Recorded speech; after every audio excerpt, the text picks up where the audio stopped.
L'humiliation n'est pas le dernier chapitre de ton histoire, mais plutôt le commencement d'un nouveau chapitre empli de courage et de résilience. Dans cette vidéo, je vais partager avec vous 3 actions à faire pour arrêter de te faire humilier. Avant, je suis Luçon Lucien, coach, consultant en développement personnel, conseiller en insertion socio-professionnelle, et vous êtes sur la chaîne My Réussite Coaching, d'où nous partageons des astuces, des stratégies sur le développement personnel, sur l'entrepreneuriat, et nous abordons des thématiques socio-professionnelles. Comme je disais, dans cette vidéo, nous allons partager avec vous 3 actions à faire pour arrêter de te faire humilier. La première chose, la première action, c'est travailler sur toi-même. Dans le livre « La discipline personnelle, développer sa personnalité », Michael Wilson explique, pour travailler, pour faire un travail sur soi, il faut d'abord penser à la discipline personnelle. La discipline personnelle, c'est la force, l'énergie qui nous pousse à faire face à nos caprices. J'explique.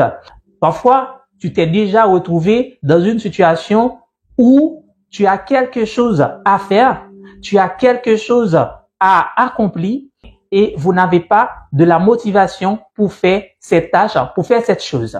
Alors, c'est notre caprice qui nous dit, écoute, on aura le temps, on peut le faire plus tard, on peut le faire demain, mais la discipline personnelle, c'est cette force-là qui va nous permettre de dire, écoute, je dois faire ça chaque jour, alors je vais le faire.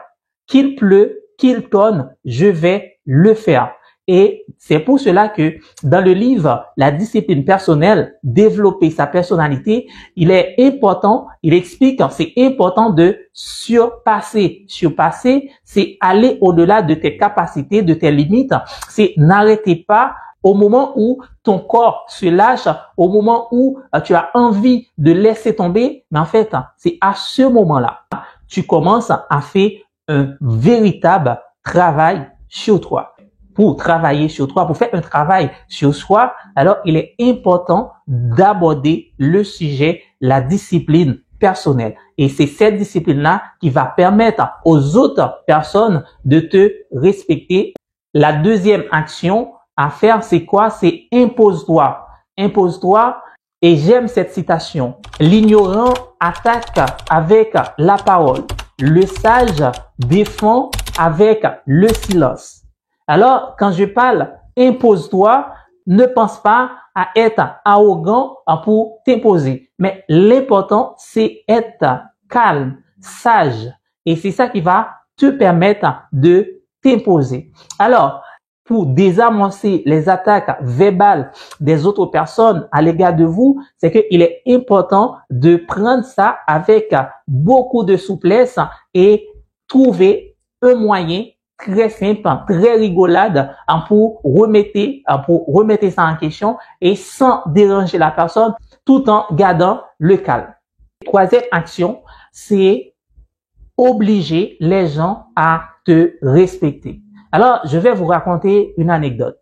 Et je me suis tiré moi-même une balle dans les pieds. Pourquoi? Parce que j'étais le gars, l'employé le plus gentil. Quand un collègue vient à moi et me demande de l'aider à faire quelque chose, et automatiquement, ma réaction, mon comportement ne permet pas à mon collègue de me respecter. Pourquoi? Parce que j'accepte automatiquement sa demande. C'est que mon collègue vient me voir et me dire, écoute, j'ai un souci, viens m'aider. Mais je lève automatiquement, je laisse ce que j'étais en train de faire pour aller aider. Et à ce moment-là, c'était pas la bonne réaction, c'était pas le bon comportement parce que ça n'oblige pas à mon collègue de me respecter. Alors, j'ai dû prendre du temps par la suite pour comprendre que la façon dont je me suis en train de comporter, ce n'est pas la bonne manière et ça me détruise. Pourquoi? Parce que de jour en jour, je suis beaucoup plus sollicité. Il y a toujours quelque chose à faire. Alors, je laisse mes tâches, je vais aider les autres, je fais ça. En fait, il faut pas faire ça. Pour obliger les gens à te respecter, alors il faut que ton temps soit validé, ton temps soit respecté. Et dans le cas contraire, je peux réagir autrement. Je peux regarder mon collègue et dire, écoute, c'est vrai que tu as un problème. Oui, je peux te dépanner, mais pour le moment, je suis en train de faire quelque chose. Alors, donne-moi 10 minutes, donne-moi 15 minutes ou à la pause, je vais voir ton problème. Et à ce moment-là, c'est la meilleure façon de se faire respecter, d'obliger ton collègue, d'obliger la personne à te valoriser, à te respecter. C'est que moi, j'ai pas fait ça. Et c'est pour cela, je me suis dit, pourquoi pas profiter de mes expériences, de mes vécus pour te conseiller, pour t'aider à ne pas faire les mêmes erreurs. Alors, la façon dont toi, tu dois réagir, en fait, c'est valoriser ton temps. Si tu ne valorises pas ton temps, c'est que personne d'autre ne va pas valoriser ton temps pour toi. Dans le livre « La discipline personnelle, développer sa personnalité » de Michael Wilson, c'est que il explique pour arrêter de se plaindre du temps perdu, alors il faut commencer par les valoriser. Dans cette vidéo, c'était ces 3 actions que je voulais te demander de faire pour arrêter de te faire humilier, pour que les gens commencent à te respecter. En fait, fais un travail sur toi, travailler sur tes disciplines. Impose-toi. Impose-toi, cela ne veut pas dire être arrogant, mais pour mieux désamorcer les attaques verbales des autres, il faut être sage, calme et répondre avec souplesse pour désamorcer tout ça. Et la dernière action, comme je disais, c'est obliger les gens à respecter ton temps. Et si les gens respectent ton temps, c'est que les gens commencent à te respecter.